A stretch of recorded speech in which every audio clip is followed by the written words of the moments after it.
تسا نبی دی ناموس نال غداریاں کر کے پیسے لین دے ہو قوماں کولو، تمہیں پتہ ہی نہیں ہے حضور کی عزت کا مسئلہ کیا ہے۔ تو رب سب سے بڑا غیور ہے۔ حضور نے فرمایا سب تو بڑا غیرت مند رب ہے۔ جناب یوسف علیہ السلام دے بھائیاں نے جناب یوسف علیہ السلام نو کھوہ وچ سٹیا نا تے قافلہ آ گیا، انہیں ڈول پایا تے جناب یوسف ڈول پکڑ کے تے کنویں دے باہر آ گئے۔ قالو یا بشرا ھذا غلام، وہ کہنے لگے وہ کتنی خوشخبری والی بات ہے، یہ تے وچوں بچہ خوبصورت نکل آیا۔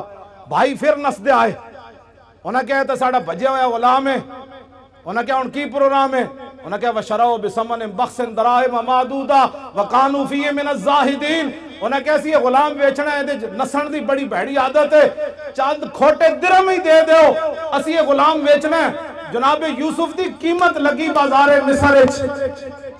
اے علماء کم از کم 6 مہینے جمعہ پڑھا سکتے ہیں سورہ یوسف دے ہوتے، تسی کیوں نہ پڑھا دے جمعے؟ سورہ یوسف پڑھ کے دسو قوم نو کہ جناب یوسف دی صرف قیمت پئی ہے بازار وچ۔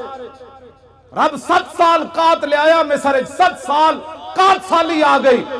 دودھ پیندا بچہ بھی جدو جناب یوسف دے پیراں وچ وکیا نہیں سی نا،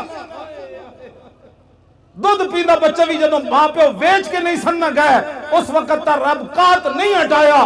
رب اپنے نبیوں دی عزت دے بارے اتنا غیور ہے، وہ تو جناب یوسف ہے، اور امام الانبیاء کی بات تو ہے ہی ایرانی۔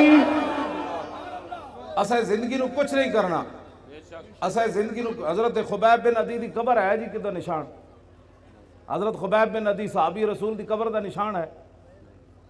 مشرکین مکہ نے آپ نو سولیوں تے بدھیا، پہلے سولیوں تے بن کے نا پھر انہاں پورے عرب نو بلایا، انہاں کیا امام الانبیاء دے غلامہ نے جدہ جدہ بندہ ماریا، جنہوں نقصان پہنچایا، ایک غلام قابو آ گیا خبیب بن عدی، اسی نو بند دیتا ہے سولیوں تے، آؤ تے تلواراں تے نیزے لے آؤ تے چھرے لے آؤ تے چاقو لے آؤ تے تیر لے آؤ، ایک بندے کو تسی بدلہ لو، تسی سوچ سکتے ہو ایک بندے کو کتنا بدلہ ہونا لے ہونا۔ سب تو زیادہ ظلم خبیب بن عدی نال ہویا، انہاں کینچیاں نال آ کے آپ دا ایک ایک جسم کٹیا، اور آپ نے پھر تختہ دار ہوتے ترانہ پڑیا۔ مکہ تو حضور بہت بعد اچ فتح ہویا نا جی، آمنو جتھے مقام تنعیم ہے نا مسجد عائشہ، اس مقام ہوتے آپ نے تختہ دار جدو آپ دا جسم کٹ رہے سن نا، اور دوروں ہٹ کے نشانہ بن رہے سن، لو تو نہیں سی نا، خبیب بن عدی دا جسم تا انسان آڑا ہی سی نا، دوروں ہٹ کے انہاں دے نشانہ باز، دوروں ہٹ کے آپ تے تلوارہ نال آپ تے چھوڑے لا رہے سن، ایک ایک جسم نے ایک چھوڑے جو لکڑی دے چھوڑے لاندیں، اینج لا رہے سن تے آپ اینجے تختہ دار ہوتے بدے ہوئے سن، تے آپ نے انہوں نے ویکھ کے فرمایا تم کیا سمجھتے ہو کہ میں نے جن کا کلمہ پڑھا ہے میں بے وفائی کر جاؤں گا؟ آپ نے تختہ دار ہوتے پھر ترانہ پڑھیا، اور ترانہ تا محفوظ رہ گیا کہ حضرت سعید بن عامر الجمحی بعد جدو مسلمان ہوئے تھے ہمس دے گورنر بنے، تے فاروق اعظم کو شکایت آئیاں بھئی گورنر نو مرگی دی بیماری ہے، 4 شکایتاں، اے علماء بیان کرو، اور کیوں نہ بیان کر دے تسی سیاست؟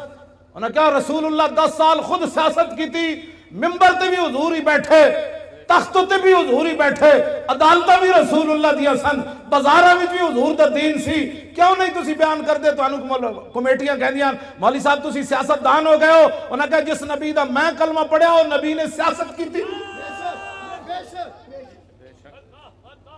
یہ حضور تاں گل محفوظ رہ گئی کہ سعید بن عامر جڑے اس موقع تے موجود سن نا، جو کلمہ نہیں سی انہاں پڑھیا، بعد جو انہاں کلمہ پڑھ لیا، انہاں پھر صحابہ نو دسیا سی کہ انہاں نا، تو آپ نو جدو حضرت عمر کو 4 شکایت آئیاں نا بھئی انہوں مرگی دی بیماری، حضرت عمر نے حمص سے تو طلب کیتا، میں جدو حمص دی حدود داخل ہویا نا جی ملک شام جدو میں گئے سی، تو میری اکھاں رون لگ پئیاں سن کہ اے او شہر ہے جدے وچ گورنر حضرت سعید بن عامر الجمحی، قبر میں نو نہیں ملی، میں اتھے حاضری ضرور دی خالد بن ولید دی قبر تے، آپ دی قبر میں نو مل گئی، میں اتھے حاضری دیتی۔ بہرحال سعید بن عامر الجمحی جدو حضرت عمر کو آئے نا 4 شکایتاں سن، انہاں وچ ایک مرگی دی بیماری، آپ نے فرمایا تو انہوں مرگی دی بیماری روزانہ ڈھائے پاندے ہو بے ہوش ہو جاندے ہو؟ آپ نے عرض کی تھی نہیں، انہوں نے کہا پھر بے ہوش کیوں ہوندے ہو؟ فرمایا جدو جسم کٹیا جا رہے سی نا سولی تے بن کے، اس ویلے میں موجود سی، تے میں جدو تصور کرنا میں بے ہوش ہو جاتا۔ اتنا بڑا ظلم ہویا سی حضرت خبیب بن عدی نال۔ خبیب بن عدی نے تختہ دار تے ترانہ پڑھیا، سنا دے ماں